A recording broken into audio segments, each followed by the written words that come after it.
Man's Search for Meaning, Part 1, Experiences in a Concentration Camp.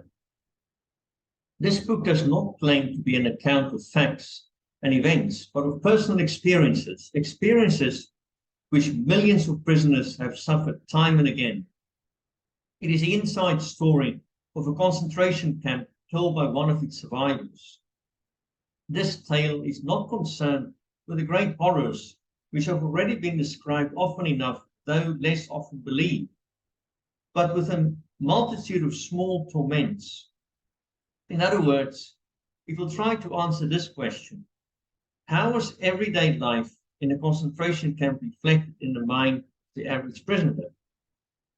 Most of the events described here did not take place in the large and famous camps, but in the small ones where most of the real extermination took place. This story is not about the suffering and death of the great heroes and martyrs, nor is it about the prominent capos, prisoners who acted as trustees having special privileges, or well-known prisoners. Thus, it is not so much concerned with the sufferings of the mighty, but with the sacrifices, the crucifixion, and the deaths of the great army of unknown and unrecorded victims. It was these common prisoners who bore no distinguishing marks on their sleeves, whom the capos really despised. While these ordinary prisoners had little or nothing to eat, the capos were never hungry. In fact, many of the capos fared better in the camp than they had in their entire lives. Often they were harder on the prisoners than were the guards, and beat them more cruelly than SS men did. These capos were, of course, chosen only from those prisoners whose characters promised to make them suitable for such procedures. And if they did not comply with what was expected of them, they were immediately demoted. They soon became much like the SS men and the camp wardens, and many may be judged on a similar psychological basis. It is easy for the outsider to get the wrong conception of camp life, a conception mingled with sentiment and pity. Little does he know of the hard fight for existence which raged among the prisoners. This was an unrelenting struggle for daily bread and for life itself, for one's own sake or for that of a good friend. Let us take the case of the transport, which was officially announced to transfer a certain number of prisoners to another camp. But it was a fairly safe guess that its final destination would be gas chambers. A selection of sick or feeble prisoners incapable of work would be sent to one of the big central camps, which were fitted with gas chambers and crematoriums. The selection process was a signal for a free fight among all the prisoners, all of group against group. All that mattered was that one's own name and that of one's friend were crossed off the list of victims, though everyone knew that for each man saved, another victim had to be found.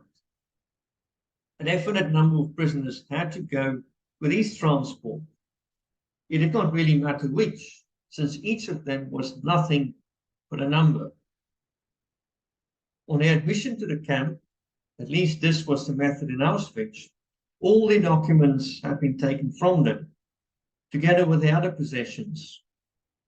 Each prisoner, therefore, had an opportunity to claim a fictitious name or profession, and for various reasons many did. The authorities were interested only in the captives' numbers.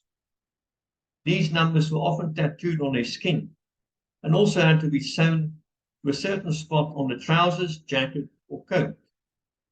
Each guard who wanted to make a charge against a prisoner just glanced at his number, and how he dreaded such glances. He never asked for his name.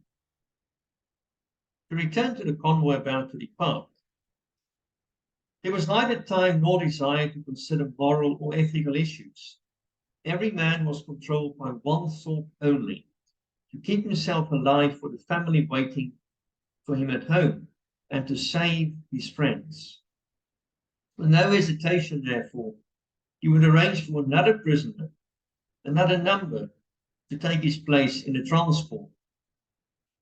As I've already mentioned, the process of selecting capos was a negative one. Only the most brutal of the prisoners were chosen for this job, although there were some happy exceptions. But apart from a selection of capos, which was undertaken by the SS, there was a sort of self-selecting process going on the whole time among all the prisoners. On the average, only those prisoners could keep alive who, after years of tracking from camp to camp, had lost all scruples in their fight for existence. They were prepared to use every means, honest and otherwise, even brutal force, theft, and betrayal of their friends, in order to save themselves. We who have come back, by the aid of many lucky chances, or miracles, whatever you may choose to call them, we know the best of us did not return.